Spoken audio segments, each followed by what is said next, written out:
नमस्कार दोस्तों। युधिष्ठिर जुए में अपना सर्वस्व हार गए थे। छलपूर्वक शकुनि ने उसका समस्त वैभव जीत लिया था। अपने भाइयों को, अपने को और रानी द्रौपदी को भी बारी बारी से युधिष्ठिर ने दांव पर रखा। जुआरी की दुरासा उसे बुरी तरह ठगती रहती हैं। कदाचित अब की बार सफलता मिले, किंतु युधिष्ठिर प्रत्येक दांव हारते गए। जब वे द्रौपदी को भी हार गए, तब दुर्योधन ने अपने छोटे भाई दुशासन के द्वारा द्रौपदी को उस भरी सभा में पकड़कर मंगवाया। दुरात्मा दुशासन पांचाली के केस पकड़कर घसीटता हुआ उन्हें सभा में ले आया। द्रौपदी रजस्वला थी और एक ही वस्त्र पहने थी। विपत्ति यहीं समाप्त नहीं हुई। दुर्योधन ने अपनी जांग खोलकर दिखाते हुए कहा, दुशासन, इस कौरवों की दासी को नंगा करके यहां बैठा दो। सभा भरी थी। वहां धृतराष्ट्र थे, पितामह थे, द्रोणाचार्य थे, सैकड़ों सभासद थे, वयोवृद्ध विद्वान थे, सूरवीर थे और सम्मानित पुरुष भी थे।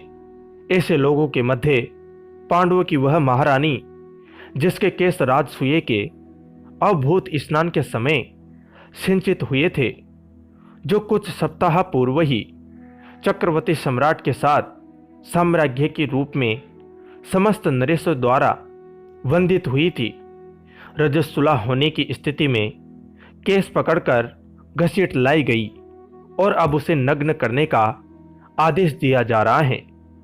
होने को वहां विदुर भी थे, किंतु उनकी बात कौन सुनता। द्रौपदी ने अनेक बार पूछा।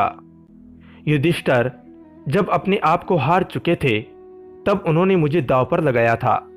अतः धर्मत्व में हारी गई या नहीं, किंतु भीष्म जैसे धर्मज्ञों ने भी कोई निश्चित उत्तर नहीं दिया। जिसकी भुजाओं में 10,000 हाथियों का बल था, उस दुरात्मा दुशासन ने द्रौपदी की साड़ी पकड़ ली। मेरे त्रिभुवन विख्यात सूरवीर पति। द्रौपदी व्याकुल होकर इधर उधर देख रही थी कि कोई उसकी रक्षा करेगा, किंतु पांडवों ने लज्जा तथा शोक के कारण मुख दूसरी ओर कर लिया था। आचार्य द्रोण, पितामह भीष्म, धर्मात्मा कर्ण, द्रौपदी ने देखा कि उसका कोई सहायक नहीं। कर्ण तो उल्टे दुशासन को प्रोत्साहित कर रहा है और भीम, द्रोण आदि बड़े बड़े धर्मात्माओं के मुख दुर्योधन द्वारा अपमानित होने की आशंका से बंद हैं और उनके मस्तक नीचे झुके हुए। एक वस्त्र अबला नारी उसकी एकमात्र साड़ी को दुशासन अपनी बल भरी मोटी भुजाओं के बल से झटके से खींच रहा है। कितने क्षण द्रौपदी साड़ी को पकड़ रह सकेगी। कोई नहीं उसकी सहायता करने वाला। उसके नेत्रों से झड़ी लग गई। दोनों हाथ साड़ी छोड़कर ऊपर उठ गए। उसे भूल गई राजसभा, भूल गई साड़ी, भूल गया शरीर। वह कातर स्वर में पुकार उठी, श्री कृष्ण, द्वारकानाथ, देव देव, गोपी जन प्रिय, जगन्नाथ, इन दुष्ट कौरवों के सागर में मैं डूब रही हूं। दयामय, मेरा उद्धार करो। द्रौपदी पुकारने लगी।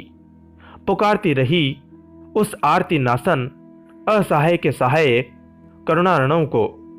उसे पता नहीं था कि क्या हुआ या हो रहा है। सभा में कोलाहल होने लगा। लोग आश्चर्यचकित रह गए। दुशासन पूरी शक्ति से द्रौपदी की साड़ी खींच रहा था। वह हाँफने लगा था।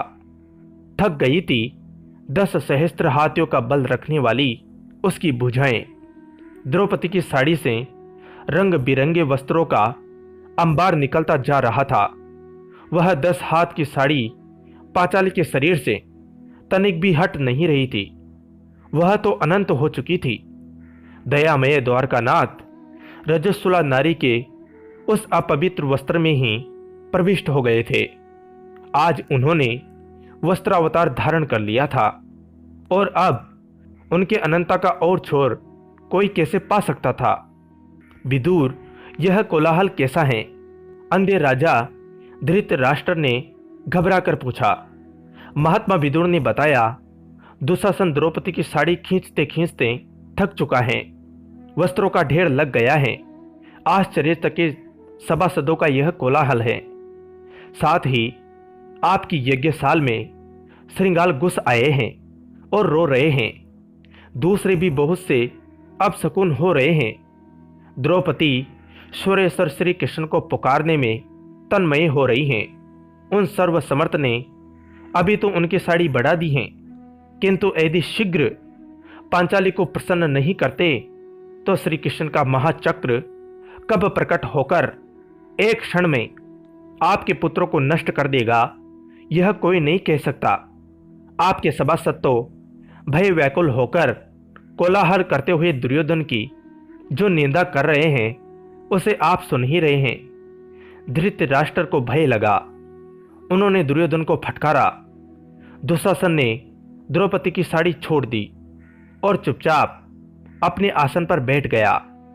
वह समझे या न समझे, मगर पांडव तथा भीष्म जैसे भगवत भक्तों को यह समझना नहीं था कि द्रौपदी की लज्जा रक्षा कैसे हुई। धन्यवाद दोस्तों। जय हिंद, जय भारत।